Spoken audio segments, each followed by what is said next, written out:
Herb. Herb is a plant. I mean, herbs are good for everything.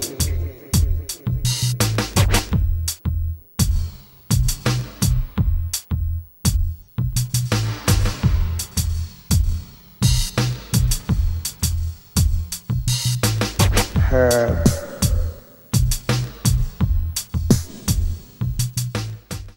Welcome to Eugene Cannabis TV. Hey, you made the trip. We're in episode 659, and we have our friend Mark Iannicelli. Oh boy. Anyway, thanks for coming back, Mark. I appreciate it. Yeah, thanks for having me. That was a fabulous show. That's number 658, and I suggest you go to YouTube and check it out and catch up to where we left off, and then we're going to go from there. But Mark has got a great, I forgot what you called your... Oh, marijuana politics in the media. Yeah, and great writing on it. So anyway, we can talk about that for the show. All right, and so if this is your first time, what we talked about was how marijuana played a political aspect with the criminal enterprise as a recreational drug, as a medicinal drug. It contributed to music and art and American culture over the years. We talked about the Jamestown colony and the hemp plantations, and how the first law that was passed for hemp was back in 1619, and how people could pay their taxes with hemp. We talked about the 1848 Treaty of Guadalupe Hidalgo, and we talked about Pancho Villa showing up and liberating trees that the Hearst Corporation, which was Randolph Hearst, who owned the San Francisco Examiner and the Chicago Tribune, was trying to take away these trees. We talked about marijuana politics in New Orleans, Louisiana, and the jazz era, and how there was a lot of people that were traders and sailors and gamblers and gangsters, and that you had black musicians that played jazz, and they smoked marijuana known as muta. They played their jazz all night long. And then we talked about how in Storyville, which was in Louisiana, came to the attention of the State Board of Health, and then how the politics started turning against the marijuana. And so where we left off was we were talking about Harry Anslinger, the director of the Federal Bureau of Narcotics, and how he used the yellow press. And the yellow press, I said, had been started in 1835 by James Bennett of the New York Herald. And how Hearst was prejudiced against Latinos and blacks, and was furious when Pancho Villa had stopped his trees from getting cut down and brought to the United States to manufacture pulp so that he could have a monopoly on the paper and make more money. And so we talked about Victor Licata, and how Anslinger, the director of the Federal Bureau of Narcotics, had used him to sensationalize marijuana, say he had smoked marijuana for 6 months, and then he murdered his whole family with an axe. And so what we learned about that was that Victor Licata had been committed in the Florida mental hospital, and later he killed somebody in the mental hospital and hung himself. And then it was found out that Victor Licata never smoked marijuana. And so Anslinger stated that there was like 100,000 marijuana smokers at that time in the United States. And so we're leading up now to like around the 1930s. And so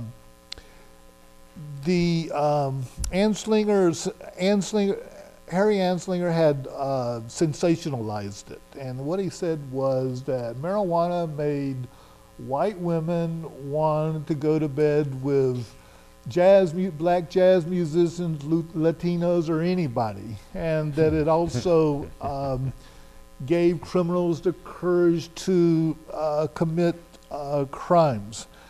And so that's very important, because what this does is it shows that how Congress heard these stories, and in 2 hours they passed the 1937 Marijuana Tax Act.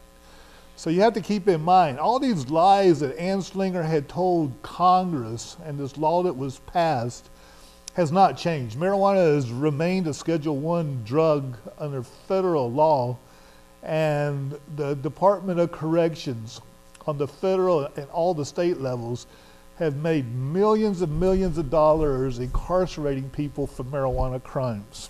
Okay, so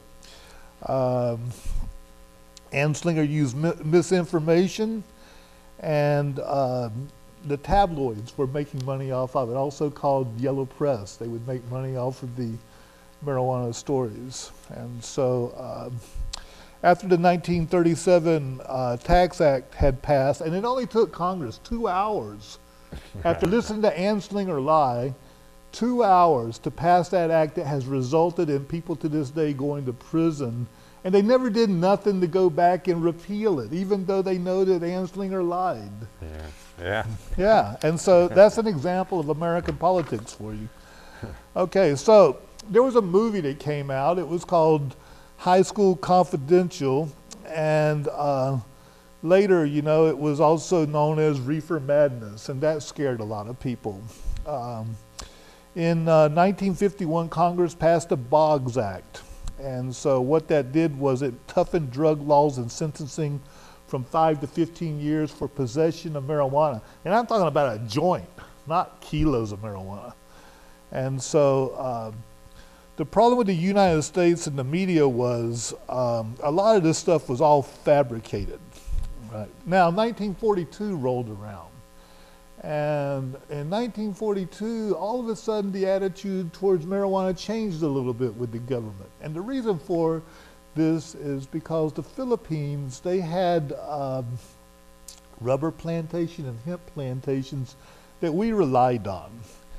And so since the Japanese had occupied the Philippines, the United States did not have access to the hemp and the rubber. So what they decided to do was they started a Hemp for Victory program. And they got farmers that were in Wisconsin and Kentucky. And if you owned a farm, the government would help you get your farming implements, and you could grow hemp so that they could use it to produce mooring lines. They used it for stitching combat boots. They used it in parachute rigging. Hemp during World War II had a lot of uses. And so anyway, all the farmers, they were required to watch this film called Hemp for Victory. And so they harvested it, they estimate around 375,000 acres of hemp during World War II. And so... And it's still in the fence rows down in those parts of the country too, growing wild. Mm-hmm. Yeah.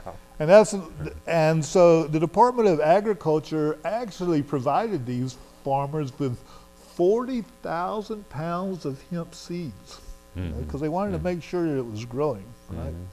So when the farmers grew the hemp, they were given a federal registration and a tax stamp. And so the machines and the farm equipment, like I said, was provided by the government for free.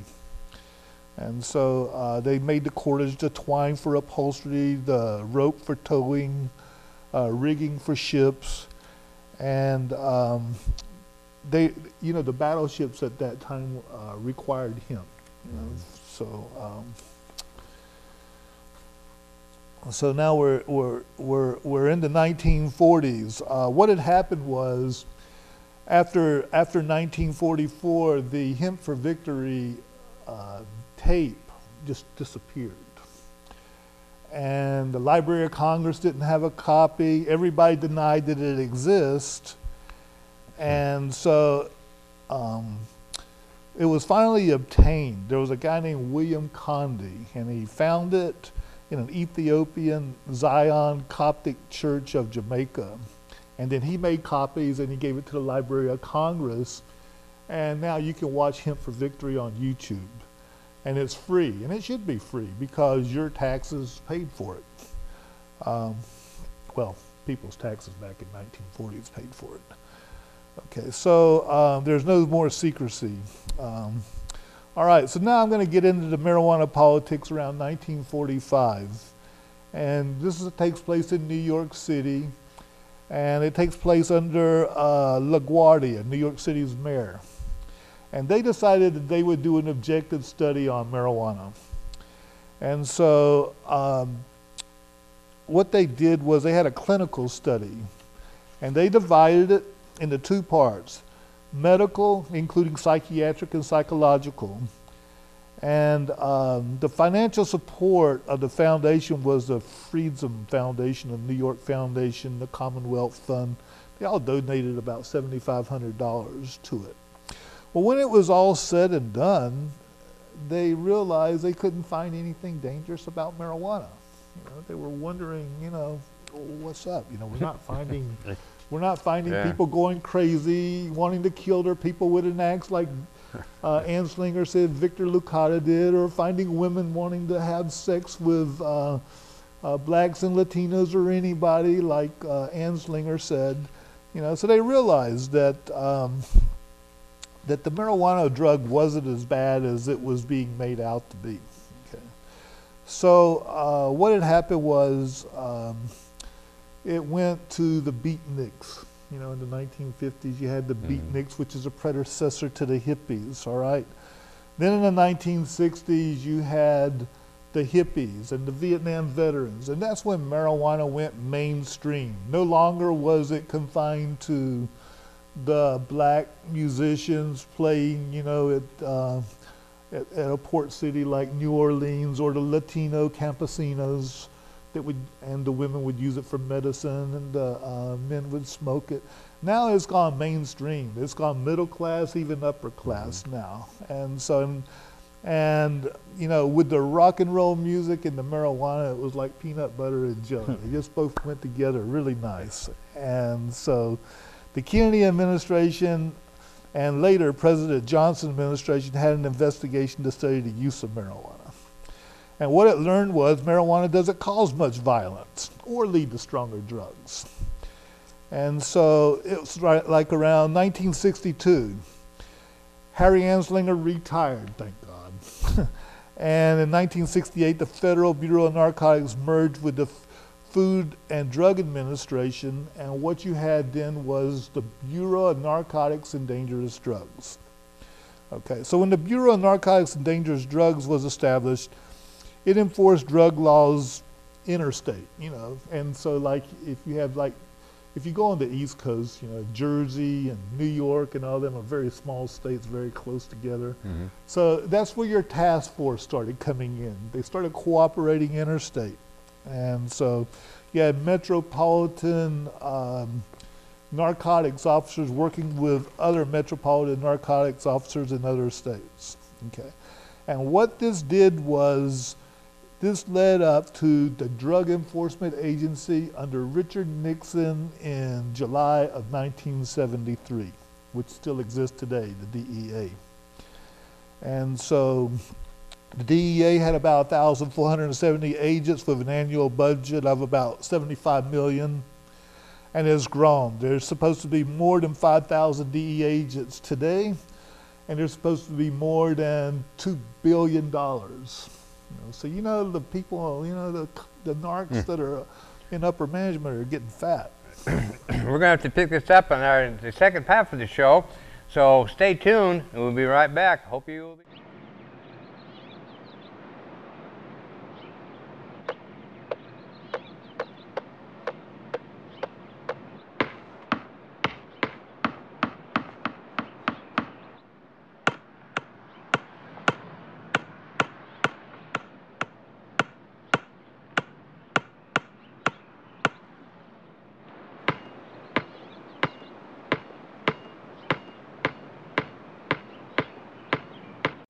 Welcome back to the second half of episode 659. You got Dank, your host, and our friend Mark is here telling us about the history of marijuana. And there's more detail here than most of us have heard. I know more than I've heard, so it's fascinating. So pick it up and let's keep going with that. That is interesting. Okay, so now, you know, we're getting up to the modern time. And so what I'm going to emphasize now is you've got the Second Amendment where you have the right to bear arms, and you got marijuana, okay? And what had happened was the Bureau of Alcohol, Tobacco, and Firearms and Explosives, known as ATF, canceled the Second Amendment for marijuana users. So, and even today, you know, if you are listed for getting medical marijuana, you know, it could interfere with your Second Amendment rights, you know, if you're documented. If you have a prescription for Oxycontin, you could get a Class 3 license and go out and buy a MAC-10 submachine gun as long as it's legal, all right? So what had happened was the right so ATF had sent out letters to gun dealers notifying them that it was illegal to sell firearms and ammunition to marijuana users. And I want to say a little something about ATF.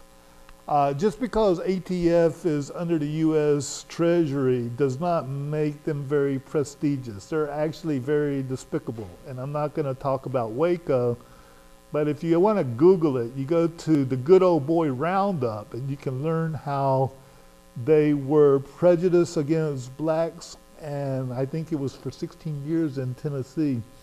They had racist get-togethers. Anyway, it's a big embarrassment for them. But anyway, getting back to them, so currently there's not really any evidence that marijuana can contribute to reckless gun use. You know, if you are a responsible gun owner and you lock your gun up, you know, and I would suggest that you not get high when you play around with guns. But if you had your gun hanging on the wall and someone smoked a joint, they're not going to go crazy and take the gun down and start shooting everybody. So right now, in the 16 states that have decriminalized marijuana, gun dealers received ATF letters in direct contradiction to President Obama's statement. And Obama did nothing to help the medical marijuana patients under this new law. Okay, so I'm just going to get into briefly that right now there's been a lot of medical science associated with marijuana, and they're always finding more and more. It's kind of like a miracle drug. And so that just about wraps it up. You know, I just wanted to lead up to the present day with marijuana and have its, you know, and that I decided I would end it with gun owners and ATF sending the letters out. Yes, in fact, I'm the son of a world-renowned gunsmith, and so gun issues do important to me. And I was so appalled when sheriffs were saying that they wouldn't issue concealed permits to cardholders. I mean, that is so wrong. That's right. You know, if you go and get a medical marijuana card and you're entered into a state data bank, that could bar you from potentially being able to purchase a firearm or getting a concealed carry or getting a Class 3 license, you know, if you wanted to get a machine gun or a silencer. And I know that sounds gangster, but you know, a lot of the people that use silencers are farmers. They don't want to disturb the farm animals, so they wake up at 3 in the morning if there's a coyote around and try to pop them. But you know,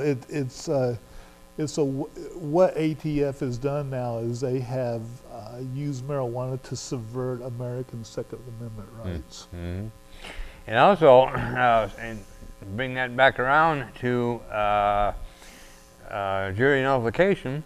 There's actually people with pot charges that have been exonerated because of jury nullification. So tell us a bit about that. Yeah, you know, I actually brought a calendar from the Fully Informed Jury Association, and this one's outdated. This is a 2016 calendar, and the reason I got this calendar was because I just happened to have been in it when I got arrested for handing out jury nullification in Denver, Colorado.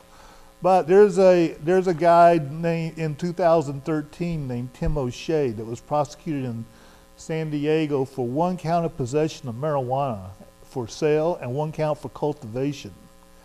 And at that time he was facing malicious prosecution. And so the prosecution attempted to create a case where they were inflating the amount of marijuana involved in the case by increasing the weight of the marijuana by using the stalks and the stems and the other questionable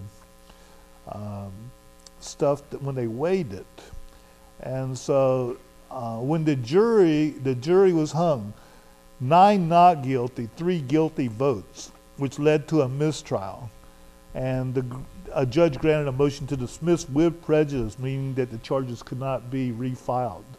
So jury nullification is a person's civic duty if you're on a jury and someone is facing a charge of marijuana to find them not guilty. You don't even have to tell anybody why you did it. And so if it's a bad law made by bad politicians designed to generate revenue for the cops, the jails, the prisons, and the politicians, then you vote not guilty. And that's what's been used to repeal bad laws all through American history, such as the 1850 fugitive slave laws, the 1930 alcohol prohibition laws, union laws, and it was used in civil rights laws too. And so I am an educator of jury nullification, and so this is just one case.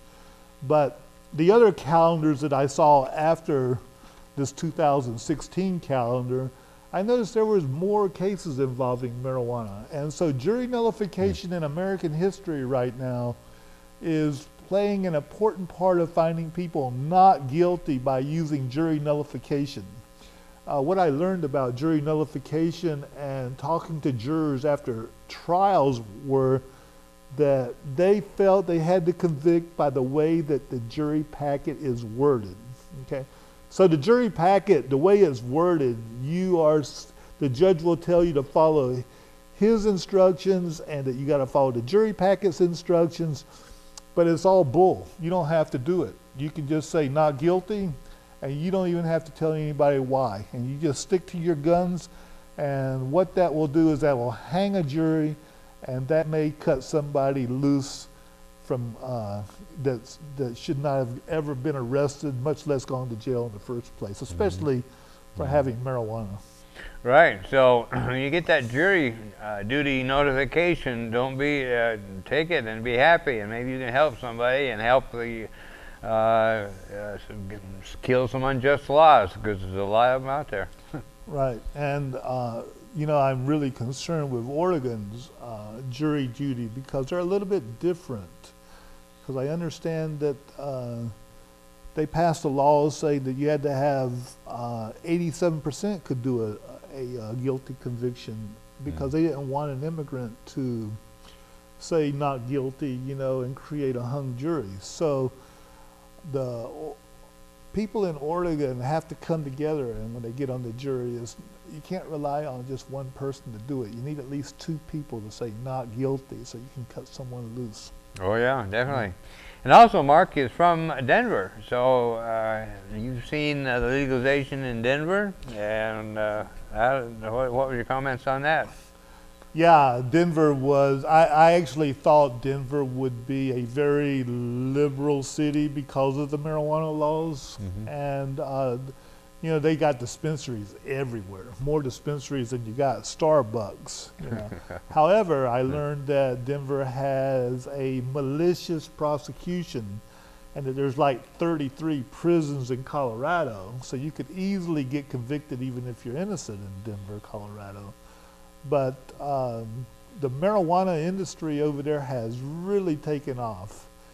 And so, you know, now you know, everything is going in stages. What I hear now is they're focusing on people that are getting high in an automobile. I think they've got something new out, kind of like bracking somebody and stuff. You know? So if you're going to get high, find a designated driver and let them drive you around. Yeah, right. yeah. We have in Oregon, we have the drug recognition expert. You heard of that? No.